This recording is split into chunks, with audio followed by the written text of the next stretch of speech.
I'm your host, Shalina Tobin, aka Posh Nosh Gal. Today I'm joined by one of Britain's most versatile chefs, Josh Angus.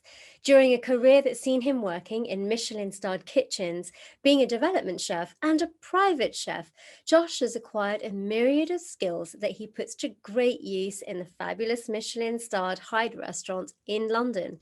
Join me as I chat to him about his journey into his very established and successful career. Josh, it's been a really turbulent year. How have you been through the pandemic? Yeah, very well, thank you. And thank you for the intro there.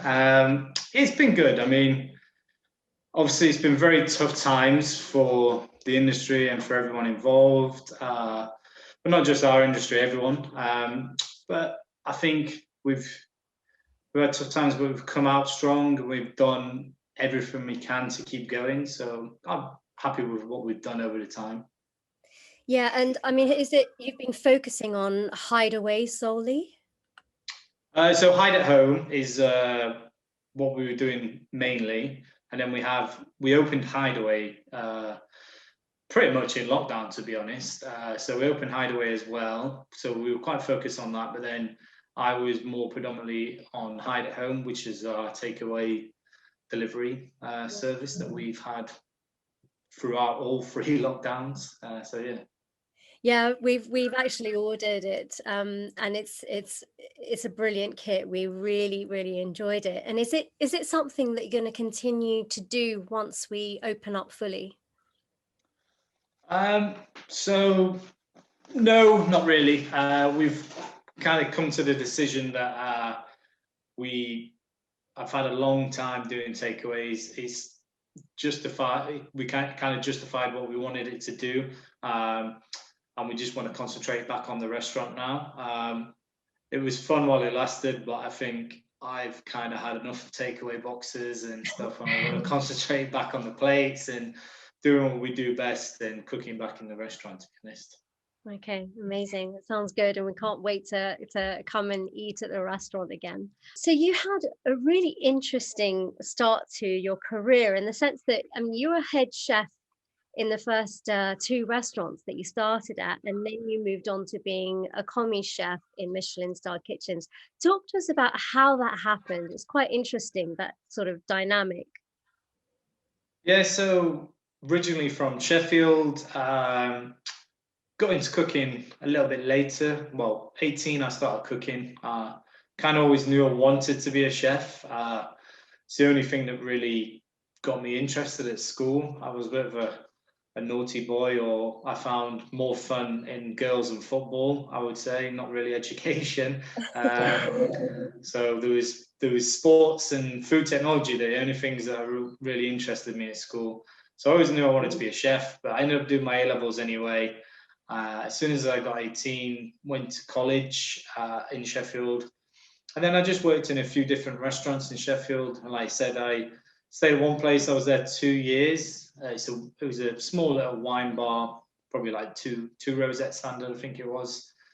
And then we opened another site as well in the centre of Sheffield.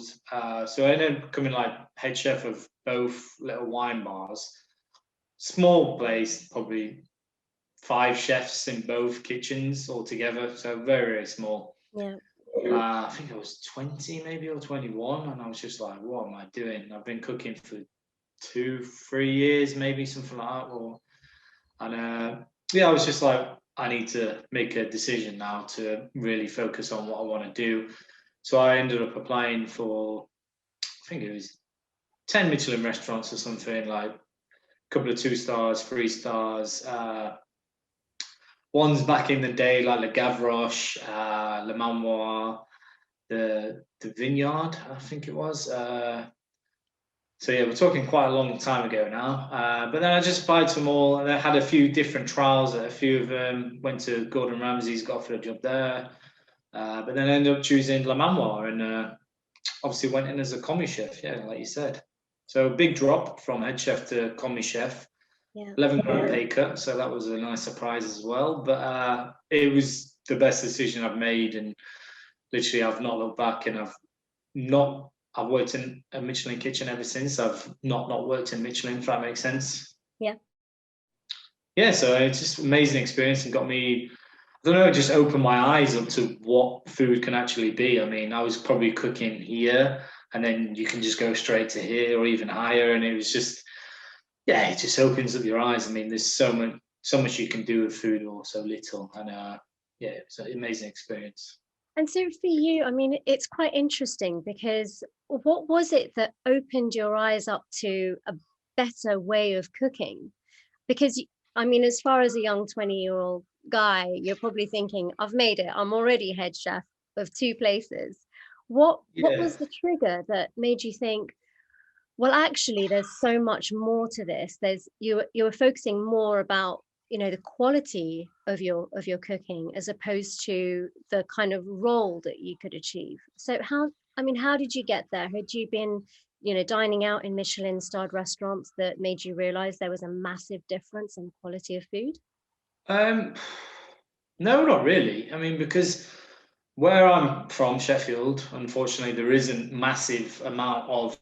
I don't think there's any Michelin restaurants anymore. There used to be one, but it wasn't something like that I used to do. I mean, my family didn't really used to eat out in Michelin kitchens. They do a lot now because of me. So do my parents and my brothers and sisters and stuff. They like to quite think they're foodies now, but I think that's more linked to me. But I think, I don't know, I suppose I was just thinking I want better and I can be better. And if I want to be as good at this, then I need to go and learn from the best. And where I wasn't learning. I'd have to teach myself. And yes, there's some amazing chefs that have taught themselves, but I wasn't in that position. And also, I don't know, I just wanted to travel a bit and just take the experience and go learn from the best, really. Yeah, and it sounded like a pretty good decision. Very, very difficult though. As you mentioned, you took a big pay cut. Yeah, I did, but I mean, like you say, I was 20 years old or 21 years old, and it doesn't matter. It's paid off now, so I can't really complain about that. So tell us what it was like for you working at Le Manoir. Amazing experience, very hard, very hard. I was only there for about a year and a half because due to illness and stuff. But yeah, it was a big shock to my system because, like I said, I was working in a tiny little wine bar. We were doing 10, 12 hours a day maximum probably. And then you go to Mlamamwa, you're doing 17, 18 hours a day some days, and it was just tough. It was tough, but amazing experience. Seeing the fresh produce, working with amazing produce, just seeing how much like detail goes into the dishes, and working in a big team and stuff. It was very eye opening, and also everyone knows how beautiful the Manoir is, and the school of training of what it used to be and what it still is, and obviously with Raymond Blanc and Gary Jones and stuff. Yeah, I mean, amazing experience, but it kind of opened my eyes up to what I want to do and where I want to work and the standard I want to work at. Mm. And how much of a role did Raymond Blanc play in mentoring you? Do you want me to be honest? Or 1000%, yeah. I mean, he's an amazing guy, and he's always tries to, like, obviously he's there, but I mean, he didn't mentor me. Do you know what I mean? There's Le Manoir is a big kitchen. I think when I was there was probably about 50 chefs on the rota. So I'd be very surprised if he knew my name. But he's there, and obviously the life and the soul and everything about Manoir is Raymond Blanc. But Gary Jones is the leader. He's the one that sets you all up, and his seniors are the ones that help train. And Gary James is very full on. He's the guy that's on the pass running it. RB would have been on the pass bits when I was there. I think more so before my time. Obviously, he has a lot more commitments to books and TV work or whatever it might be. I mean, there's a lot of filming when I was there. I remember one night we did filming on my section on a Saturday night. He was meant to come down at like 5:30, 6 o'clock to do some filming with on my section, and we were going to do 2 dishes for one of his shows. And then he ended up coming down at 8:30 in the middle of a Saturday night service. And he's like, right, we're going to film now. I'm like, right, okay. Like 120 cover service, and I'm just filming next to RB, going through his show or something. And he's like obviously talking about the beautiful dish. And I'm like, yeah, this is amazing. And then we finished filming. And then Gary Jones is like, right, we're going on this table, this table. I'm like, oh my God. It's an amazing experience. Like, but a lot of pressure, sounds like. yeah, with every job, but yeah. Yeah. So you mentioned you were there for a year and a half before you left. Yeah. Did you want to talk about the reason why you left? Yeah, I'm open to it. I mean, I had I think it was a double hernia operation. I actually had the operation just before I started Le Manoir. I don't know why. I was doing a lot of like fitness. I was boxing 3 or 4 times a week, playing football 3 or 4 times a week. This is when obviously I wasn't working 18 hours a day. This is when I had a nicer lifestyle. And then yeah, getting a double hernia. Had the operation. The left side was fine, but then the right side, during my time at Le Manoir, it kind of like popped back out. And then also I got a bit of nerve damage through the operation. And then I was struggling to be on my feet for 18 hours a day. I was getting shooting pain up and down and stuff. So basically I had to make the decision to leave. I left, had the operation again, and it was successful this time. Basically, the kind of mesh, they put like a wire mesh or something that was kind of caught around some nerve or something. But they fixed it, and then I had to have a bit of rehabilitation, and then basically a bit of massage every week and different stuff, and just working myself back to the standard I wanted to be, really. But yeah, so I had to leave, and had a bit of time out of cooking. But I moved back up to Sheffield. Kind of kept myself a little bit in it, working in a few part-time gigs in Sheffield. But yeah, it was upsetting to leave, and especially the way I did. I always planned to go back, but unfortunately, I don't know. Things didn't happen. It just didn't happen. I suppose how we wanted it to. Yeah. Well, things often don't happen the way you plan them, and and I guess it did work out for you in the end. But I just wanted to talk a little bit back about just at the time when you left. I know a lot of chefs have actually spoken to me about having a hernia operation. And Mark Hicks was telling me that he was on his 3rd, and it's because he does a lot of the lifting, and he does a lot of the kind of heavy boxes with full of fish and that kind of stuff, and that's why he got it. But I was also wondering if, I know at Le Manoir they do their own gardening, and they do their own foraging. So there's a lot of like heavy gardening work, digging, that kind of thing. I was wondering was that a trigger? I don't know. I mean, it's like you say, the thing is, as a chef, you're on your feet all day. You are doing a lot of lifting, even just to lift a stock pan. I mean, it's very heavy. To lift the stock pan, it's 25 liters or whatever. So there's lots of different things. Also, it can be hereditary as well. I mean, my brother had a hernia operation. My granddad had a triple one. My uncles had a triple one, I think. Wow. But it's a very common thing in men as well. But yeah, I think obviously the abuse that as chefs give our body probably doesn't help. So yeah, I think it's related to the kitchen, yes, but maybe not so much to the gardening. I didn't get down to the garden too much because we were too busy in the kitchen, if I'm honest. We might go down there because we ran out of something, and we'd run quickly down there with some scissors, pick it up, and then run back to the kitchen, pretend that nothing's happened. Okay, so all right, so you took a year out almost, right, and doing a little bit of work here and there, but then you moved to Hong Kong to work with Shane Osborne. He was the previous Pied à Terre head chef. So, I mean, essentially, you're kind of like starting over again. How was your training in Hong Kong versus here in the UK? I mean, yeah, it was weird because, like I said, I probably had a year off. I was working doing part time in some of the best restaurants in Sheffield, but I could only do 2 days a week, and the rest of the time I was working for my dad, so keeping myself busy. And then I got a phone call from a chef I used to work with at La Manoir, actually, a guy called Josh Rain, who's the exec chef of Tetsui's in Sydney now.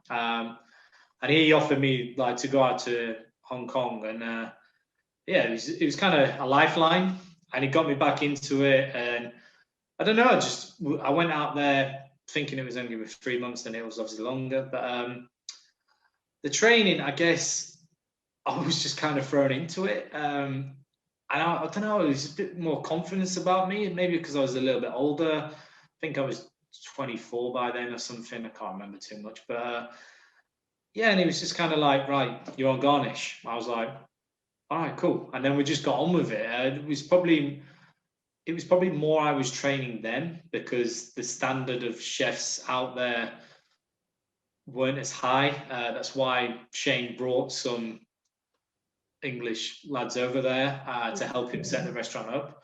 But amazing experience, and like I say, got me back in chefing, and yeah, and also it's an amazing experience to live over there. Yeah, absolutely. How much time did you end up spending there? So I did a year over there. So it was only meant to be 3 months, which But was it was perfect.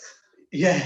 So it was meant to be 3 months, but they kind of just kept asking me to stay longer and stay longer. Didn't go down too well with my ex-girlfriend at the time. But it was it was an amazing experience. And if I didn't have the ex-girlfriend, I probably would still be there now.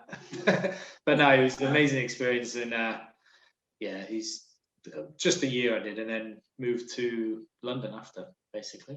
So you came back and you worked for did you go straight to Oli Debut?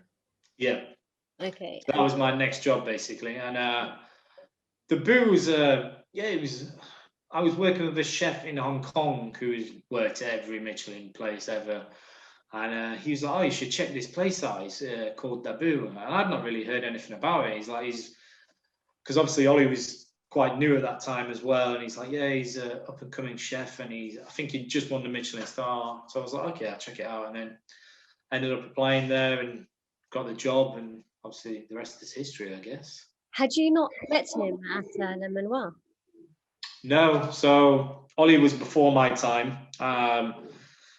Yeah, not sure what year Ollie worked there, but I think he was 4 or 5 years before me. So no, I've never met him. Obviously, I think that's what probably helped me get a trial at Debut. Right. Ollie likes the school of Le Manoir as well. So yeah, but no, I never met him there. So first time I met him was obviously the trial at Debut. Yeah, yeah, brilliant. And so you're obviously quite happy there, but then you did move and you became a private chef. What made you decide to make that sort of move? I guess, I mean, Debut was a tough kitchen. Tiny, tiny little kitchen, completely different to Hyde now. There was probably 5 or 6 of us in that kitchen. We had a 6 gas burner, a broken rationale half the time. It was a tough kitchen, but we produced some amazing food. So we were doing 5 doubles, so probably 70 hours a week or something. I'd done it for 2 years. I was tired. But also I think I kind of peaked to where I could. I mean, I'd done 2 years for him. I was sous chef, and then there was ahead of me. There was a head chef that was Ross Gibbons at the time. Then there was another sous chef called Mikey. So there was nowhere for me to progress. So spoke to Ollie. He kind of understood, and we've kept in touch ever since, and we did things afterwards. But no, it was just time to move on. Small kitchen, 2 years was long enough. Mm-hmm. And then the private chef, I mean, I never looked into going to private chefing. It was just a recruiter told me about the position, and to be honest, obviously, who I was the private chef for was kind of too good to pass up the opportunity. And especially when I went to do my trial, it was like, just blew me away, the whole place. Right. And where was it? So I was actually private chef for the American ambassador. Amazing. And yeah, it's an amazing, amazing house. So obviously the ambassador changes every 4 years. The ambassador for my time was a guy called Matthew Barsman. But and he had a young family, so really nice. It was just really, I don't know, it was a really nice experience. Like the kids would come into the kitchen with me, and sometimes I play football with them in the back garden and stuff. But the house was absolutely stunning. Like, let's put it this way: the Prime Minister would come to our house to play tennis. He had the second largest garden in London after Buckingham Palace. He's got like 14 acres. Whereabouts was it? Regent's Park. Okay. I probably shouldn't say too much. Too late. Yeah, I'm sorry. So you were living there? No, so you just go in daily. I mean, you can stay over if you want to because there was staff, but it's Regent's Park. I mean, central London. It's very easy for me to get there, but there was nights I stayed over because there are staff quarters. But no, I lived there elsewhere. So you cook for the likes of Ed Sheeran and Annie Lennox. Do you have any fun encounters that you can share with us? Yeah, I mean, it was a bit crazy to be honest. Like, I mean, like we'd have like Jimmy Carr used to live around the corner, and he'd come around for breakfast like once a week, and obviously cooking breakfast for the ambassador every morning. He'd come down and come to the pass and order his breakfast. And if he wanted something different, he'd tell me. And then people like Ed Sheeran, Annie Lennox. I mean, I'm quite embarrassed about Annie Lennox because the butlers were like, "Oh, Annie Lennox is in the dining room having breakfast or lunch, whatever." And I was like, "Annie Lennox." And then I was like texting my mum. I was like, "Who's Annie Lennox?" My mum was like, "How do you not know Annie Lennox?" I was like, maybe I'm showing my age, I don't know. But yeah, and then obviously quite a few different people: Ed Sheeran, Bastille, Ellie Goulding. I met Michelle Obama, Donald Trump, the Queen. Lots of events were there. They do a big 4th of July event as well, where they in the back garden they invite like 3,000 people and just have a massive concert. And that's Bastille were playing one year, Duran Duran. So then we would cook them like the green room, whatever it's called, but we would cook for them. And then the lead singer of Bastille came into the kitchen, was having a beer with us and then having a chat and stuff. So yeah, that side of it was very cool and lots of different events. So amazing experience. Yeah. And when it comes to the menu for cooking for all these people, did they kind of, send you a request and say, this is what I really like to have, can you make something like this? Or do you you plan out the whole menu for everyone? Yeah, it was kind of obviously depending on the size of the event, because you could do big canopy events for like 500 or something. That's a bit more what you think people would want to eat for a canopy. If it's more like a smaller dinner event, obviously you get allergens that people couldn't have, or you might have, I really want to eat salmon, so they'll have salmon. But generally you'd put a menu forward, and then the family or the ambassador or the ambassador's wife, Brooke Barzan, she would generally just okay it or not okay it. So yeah, that would be the kind of routine of it. It sounds like a dream job, to be honest. Why did you leave? Yeah, I mean, I think about it because it was at times, and it was amazing kitchen, amazing facilities, amazing house. You got private pension, private healthcare, but again, it just wasn't right for me. I basically, because you're doing these events and you get to do some nice food and stuff, but then 80% of the time you're cooking for the family and stuff. And The ambassador obviously used to eat out a lot, so I was generally cooking for the kids and the nanny. And unfortunately, they would want a burger or plain pasta. So it kind of like I've just done all your Michelin star yeah, training kind of. Michelin kitchens, and I'm cooking plain pasta with cheese. I'm like, this is what my trainers paid off really for. good pasta. Yeah. I mean, yeah, I got told I made the best scrambled eggs they've ever had, but I mean, scrambled eggs, in my opinion. And I suppose I just wanted more for myself and just wanted to push myself more. I mean, I could have settled and I could still be there now, but if I never pushed myself a bit further, then I wouldn't be in the position where I am now, and I wouldn't have been head chef of Hyde. So I always had it in the back of my mind, like I need to just go and do something now, otherwise I'll get too comfortable. So I just decided to move on. Yeah. And so you moved on to, you did a stint at Elliston Street with Phil Howard first, is that right?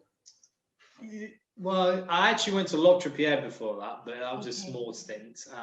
But yeah, went to Michelin there. I went over as sous chef because it was my head chef was one of my very good friends. But then yes, after that I went to Elliston Street and opened up Elliston Street with Phil. I was one of the sous chefs. So it was me and Sally, the sous chefs. Toby was the head chef. And yeah, we opened up Elliston over there. Yeah, I spoke to Sally a couple of weeks ago. She's really lovely to chat with. She's got she's a good girl. Yeah, really lovely energy. And did she manage to rope you into any yoga? No, I don't think I'd be quite flexible enough for that, to be honest. No, but I mean, I've been meaning to catch up with her for a drink and stuff, and it's nice that we can actually go out again now and in the garden. So I think I'll be catching up with her soon, hopefully. Brilliant. So your next big thing was Bella Zoo, is that right?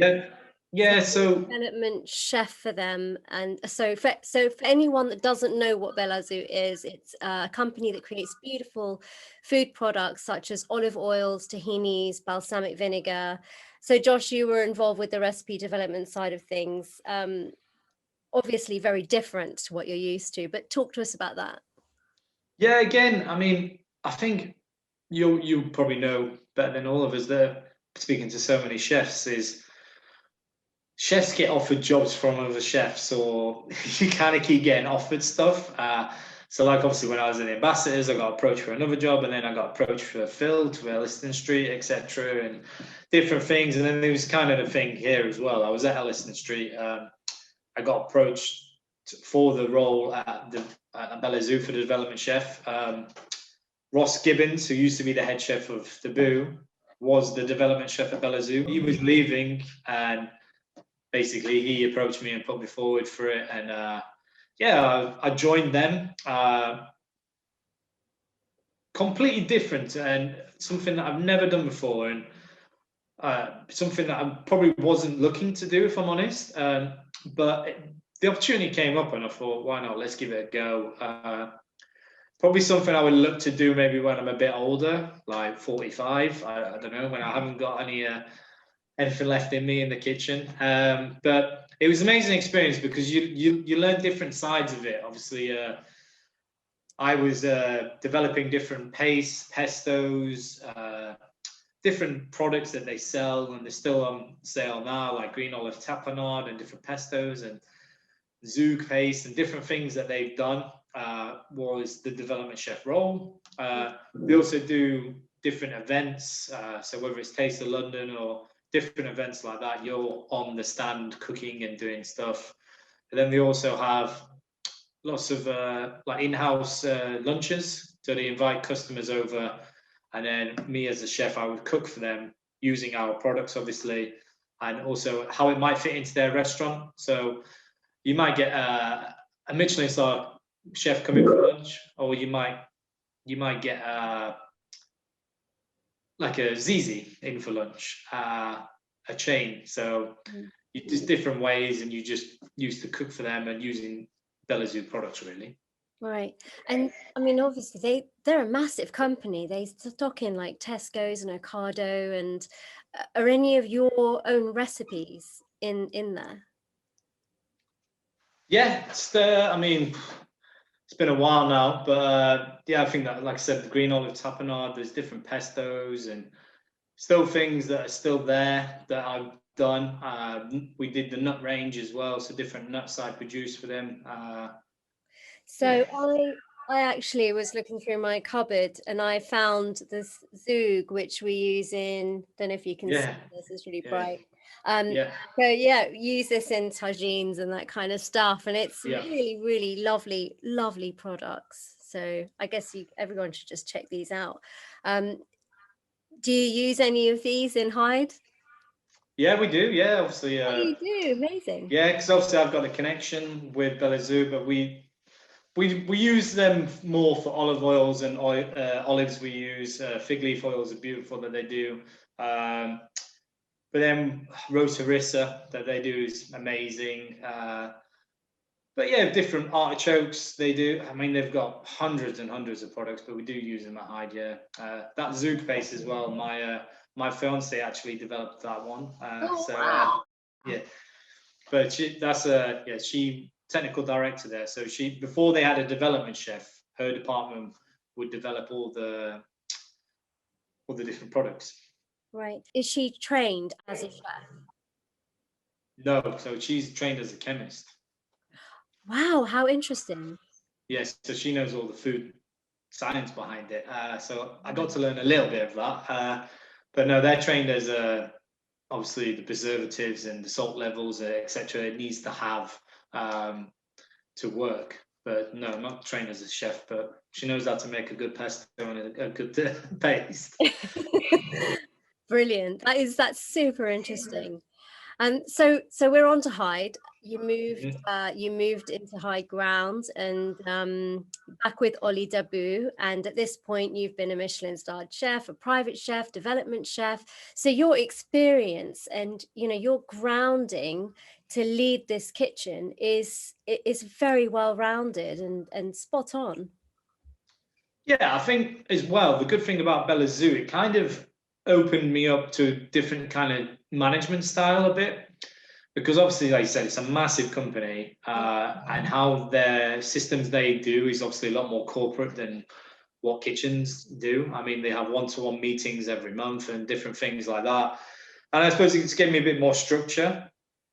Um, I always knew I was going to go to Hyde, even before Bella Zoo, because me and Ollie have been speaking for a long time before it. I saw the site before we opened it and stuff. So I always knew it was there. Do you know what I mean? It was just obviously time to make it happen. But no, it was an amazing opportunity, and I was never going to say no to it, to be honest. Well, so you saw Hyde Ground when it was a car showroom. I saw Hyde when it was a car park, pretty much. Yeah. Yeah. I remember going around the site the first time, and Ollie's walking me around it. And I'm just like, what? Like, we had to get on some scaffolding to go to the top floor in hard hats, and it's like literally just looked like a car park, like a disused car park, not even a nice car park. And I was just like, okay, yeah, this sounds cool. But I mean, obviously they had vision for it, and then I met Evgeny on that day as well, and I was just like, right, yeah, let's go for it. But I mean, I always knew that he had big plans for it, and I mean, from seeing what it was then to now seeing what it is now, it's just like it's crazy. Yeah, it really made that building quite stunning. And I mean, the centerpiece of the staircase, just beautiful. It's a piece of art in itself, isn't it? Yeah, I mean, some people I think they just come for the staircase, not the food. But no, I mean, yeah, it's visually a stunning restaurant. It makes me proud to work there. When I'm walking around it, and just like when I do, I don't know, when you get people in for trial and stuff, I generally show them around the bar, the wine cellar, the PDR rooms, and into the restaurant, just so because it's a beautiful setting, and makes me proud to walk around it and knowing that I'm the head chef there. And I mean, I didn't design it, but I've been part of it. You know what I mean? It's stunning building. Yeah. So were you there literally from day dot from the opening, or was there a little bit of overlap between Bella Zoo and Hyde? No, so I was actually there uh, almost 5 or 6 months before Hyde opened. Okay. So me, Ollie, Zach, who's our pastry chef, executive pastry chef, and then Luke Selby, who used to be the head chef of Above. We all started in a development kitchen in the middle of Park Royal on an industrial site, just renting this unit. And we were just developing the menu from there, basically. And then we were working on our laptops, trying to build our team, recruitment, designing the menu, ordering the equipment. Like, there's a lot of planning that goes into it. So we had a good 4 months to do that. Yeah. So I mean, I think I've been with them 3.5, coming on to 4 years now, Hyde. So I know that the Hyde first floor, the tasting menu floor, which is phenomenal. I've eaten there, absolutely loved it. You've kind of been through a couple of chefs. I know Luke left. How much of a role do you play in that menu now? Well, obviously, it's been a bit of tough times lately, and the restaurant's pretty much been shut for 80% of the year. So I predominantly am ground. I'm the head chef of ground. But then we've just promoted my senior Sue Martin.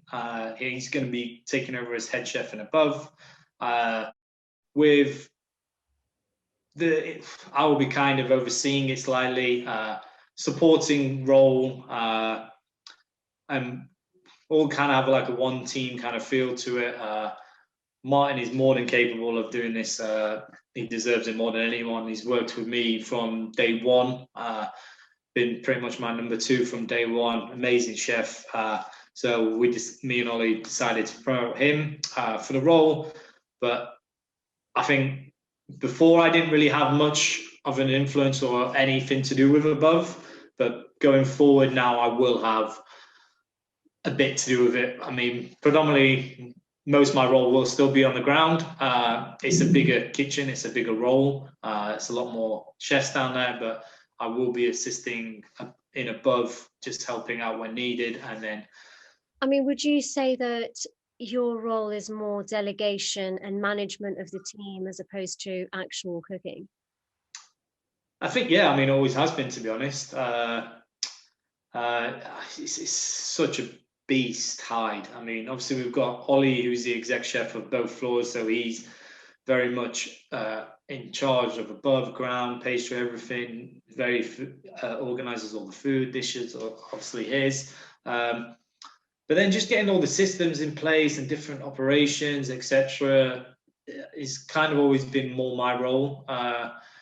And I would say, yes, the delegating and putting it down to my team. And you won't find me cooking on meat or fish or anything like that. I'm on the pass, calling out the checks, running the service. And then when it comes to doing the rotas, organising or recruiting or chemicals, or we need to get maintenance in, or I don't know, whatever he's doing is kind of like Josh needs to organise in a way, or we do it together. But yeah, I mean, operationally wise, I probably take on a little bit more.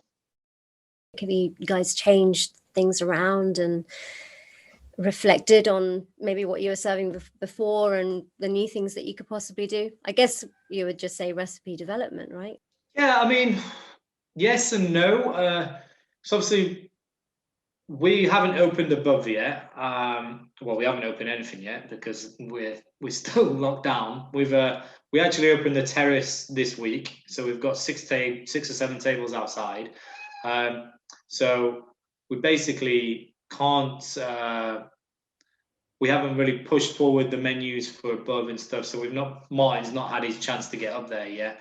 And also regarding recipe development, we've had a lot of time, but then we also haven't had a lot of time because we've been doing Hyde at home, and I had to furlough probably 80% of the staff, and there was probably 6 of us doing takeaway a day. So we were full on busy doing that. I mean, I was cooking then, was also washing the pots. We had no KPs or anything. So there are new dishes for the terrace menu at the moment. A lot of the big hitters have come back. The classic high dishes have come back, but there are some new dishes, and especially for Hyde Above, there's quite a few new dishes that Ollie's bringing. So it's exciting for the new tasting menu going on above. Yeah. So you mentioned putting your team on furlough. How has the pandemic affected your team in terms of, morale and just as a whole? I'm not going to lie, it's been a bit of a rubbish year. I'm sure we all know. Our industry got hit quite hard. Furlough hit some people quite hard. I've lost a few guys, and I think some people have kept themselves busy, and some people have got a bit down, with a bit depressed and stuff. I mean, I've been quite fortunate that I've actually worked throughout. So I've been working full time throughout. I mean, fortunate and not fortunate, because obviously it is nice to have some time off. But no, I mean, I would say it's great now we're back. I mean, we've done 2 full days now, or 3 full days back cooking for people, actually plating on plates. So it's nice to start rebuilding the team, rebuilding that morale. I just want to come in, get rid of any negativity, really positive vibes, and just really hope that guys want to push forward with us. It's been a horrible year, and hopefully we can push forward and just put it all behind us. I mean, for me, the past is the past, and we just look to the future now. Yeah, I mean, of course, that we all know that to have a strong team, you need a very strong leader. How have you kept your own morale up? I mean, how do you pass on that positivity to your team? So I think that's I don't know, how do you do that? Depends how I wake up in the morning. But no, I guess I've got no one telling me that. So I mean, Ollie's an amazing person, amazing chef and everything, but he doesn't come to me and say, "Oh, morale," and different things like that. We have our own relationship with each other and stuff. So I've kind of not got someone reminding me of that. So I kind of just have to remind myself to get the guys positive. And obviously the days where we are going to have a bad service and morale is going to be down and stuff like that. But I guess you just got to be positive within yourself and be happy with what you're doing. What I really say to the guys now more than ever, if you're not happy, don't work here. If you're not happy in what you're doing, then you shouldn't be doing it. As a chef, especially at our caliber, you work 16, 17 hours a day. So if you're not, Love it. yeah, I mean, that's the thing, you've got to love it. I mean, if you don't, then there's no point doing it, really. So I think everyone needs to be positive. You need to love what you do. You need to love the food. And I think that for me, I'm passionate about what we do, passionate about the food and the suppliers we use. And just got to keep reminding yourselves of that, really. And the beautiful place we work at and what we achieve. I mean, we're one of the busiest Michelin restaurants in the UK, so if not the busiest. So you just got to keep reminding yourself of little things like that, because you do have tough days, but if you just keep reminding yourself of these little points, then I think it helps overall. Do you have a strong support structure at home to kind of to help you with, with your good days? Wake up in the morning and, you have a good day because you've got that support around you at home. Yeah, I mean, I think behind every chef there needs to be a strong woman or a strong partner. Personally, for me, I've got an amazing partner at home. I mean, she's not only very successful in herself, like I said, she's technical director of a massive company. She's the only European on the board of directors as well for the company. Everyone else is English, so she's in her own right. She's earned that. But then also she's an amazing mother. Supports me wherever I can. I mean, being a chef and doing the hours we do. I can be away 70 hours a week, and obviously when you've got kids at home, you need to have that strong support. And also, I need someone to tell my thoughts too, and to say my negative thoughts and moan and stuff. And she's kind of absorbs it all, but also gives me good advice. So yeah. Yeah, it sounds like a really amazing partnership. And also, as she's in hospitality as well, she can understand the industry that you're in really well. And obviously, the long hours, they don't make it easy at all for anyone. So it's really, really great to have that. And you also have, I mean, you have a great work ethic. Is that something that you've picked up from your childhood, or from, you mentioned your dad earlier on, is that something that you picked up when you were growing up, or is it something that you learned in kitchens? No, I mean that's completely down to my family. I've got a big family, but my dad and my mom, their work ethic is amazing. I mean, they got me working from a very young age. So I was working for my dad quite young, maybe 10 years old. So he owns an event business, so outdoor entertainment. He has like quad bikes, rage buggies. He does crossbows, archery, team building events, all different things like this. And I would help him on the events basically, or I would help clean all the quad bikes with a jet spray or whatever it might have been. He would grab us down at work and get his graft in for him. And to be honest, I'm going to do exactly the same to my boys somehow. No, I think it's an amazing thing to do. And I think I've learned it from him and from my mom and my brothers and sisters. We've all kind of had that relationship in our family. And yeah, it's just, I mean, my dad has always worked 7 days a week and always had his own businesses and stuff. So I think they've definitely brought that on me. Phenomenal. And so when you look for staff, do you look for skills that complement yours, or do you look for skills that effectively replicate yours in the kitchen? I think, to be honest, everyone's different. So it's quite hard, especially because Hyde's such a big kitchen. You need so many chefs. I mean, obviously, what we always ask for is a good attitude and good work ethic, and we'll teach the rest. I mean, they don't have to have a Michelin CV or anything like that, or it just, as long as they do have a good attitude, they're open to it. I think we just teach the rest. I mean, obviously, it's great if they do have extra benefits of having a Michelin CV and stuff. But I think if you come with an open mind and just wanting to learn and wanting to work, then yeah, I think that's the best way, really. Are you hiring at the moment? Yes, I'm currently after a few chefs. So if you look this, hit me up. No, yeah, we're after a couple of chefs, maybe two. It's just a bit strange, to be honest. Every time I look on Instagram, it seems like every kitchen's hiring. Yes, and they are. Yeah, I don't know where a lot of messages for various places to let, because there's obviously a lot of chefs following my account. So and funnily enough, I get a lot of messages asking if I know of any jobs going. So it's just kind of one of those things I've just started putting out there. But yeah, that's really, really good to know. So anyone listening, should they just get in touch with you via Instagram, Josh Angus Chef? Yeah, they can have Instagram or josh@hyde.co.uk's email. Okay. But then, like I said, there's lots of different apartments. Obviously, we have Hyde above, we have Hyde ground, there's bakery. We have an amazing bakery at Hyde where we do our own croissants, viennoiseries, our own bread, pastry. I mean, it's endless. Amazing. So what advice would you give to a young budding chef?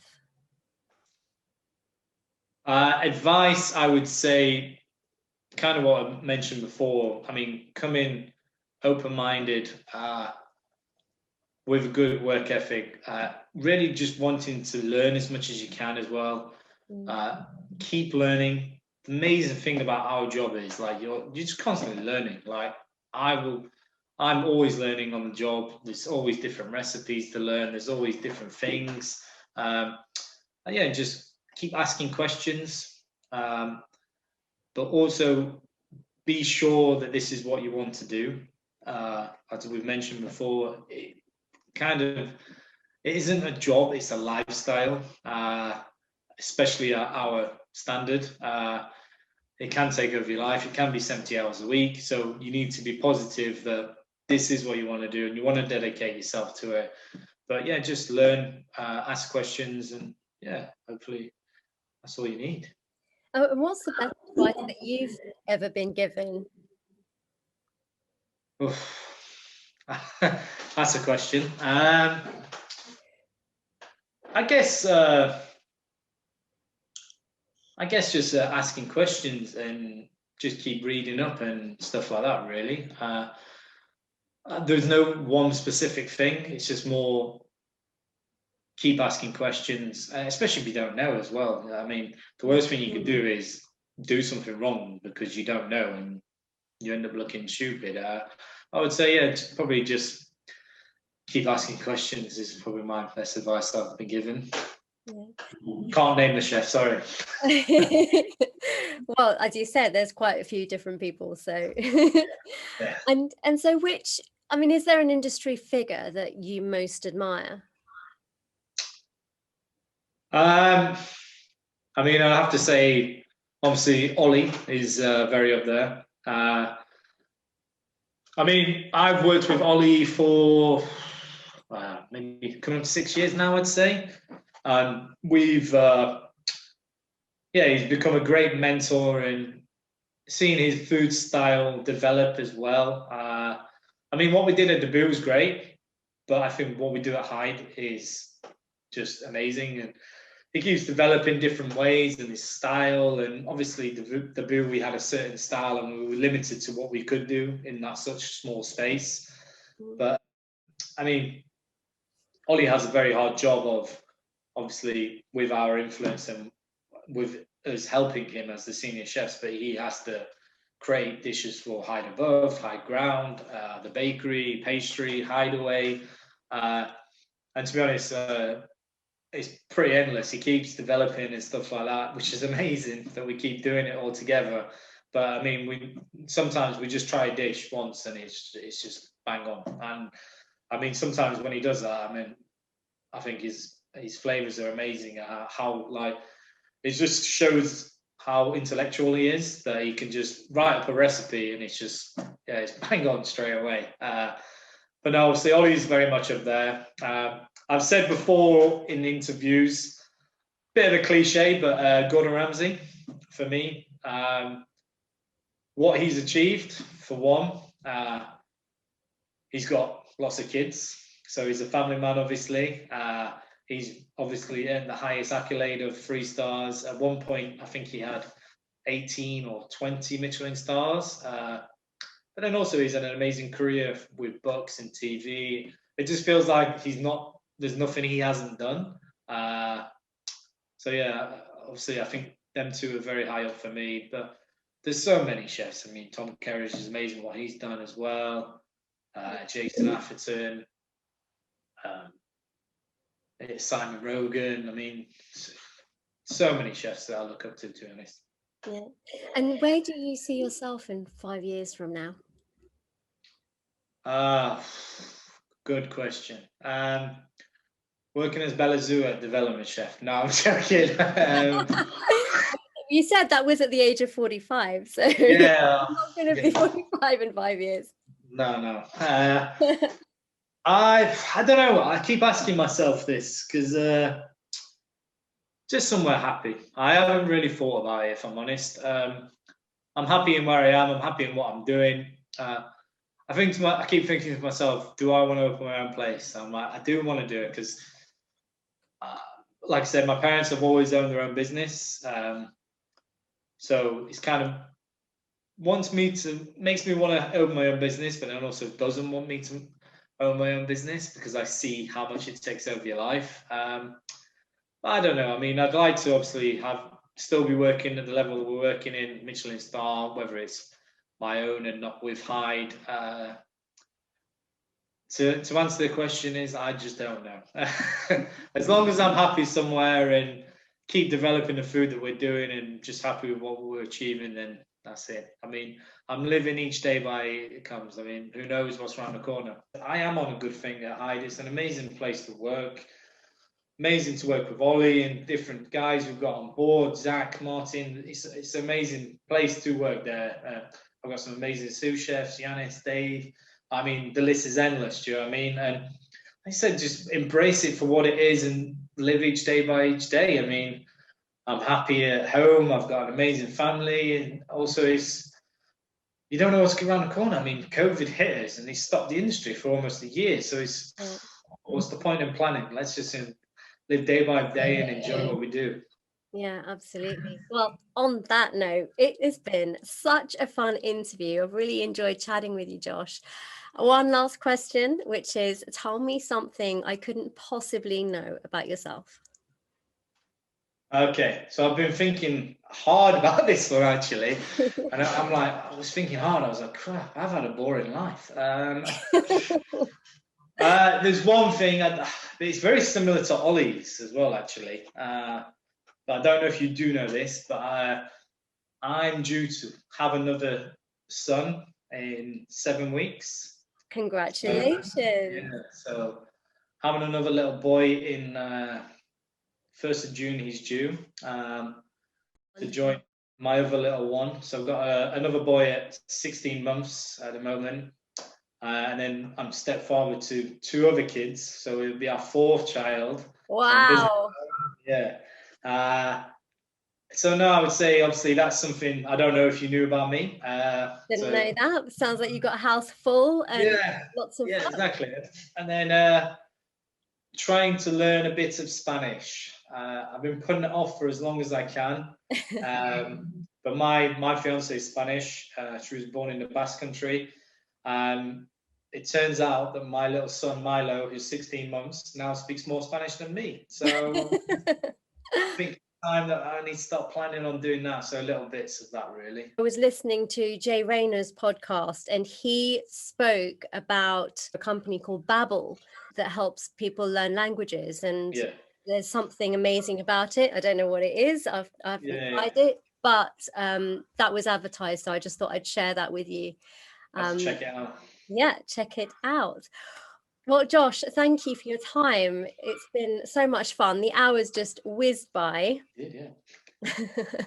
And guys, if you want to keep up with what Josh is up to, he is at Josh Angus Chef on Instagram, and I'm at Posh Nosh Gal. And if you enjoyed today's interview, don't forget to subscribe, rate, and review.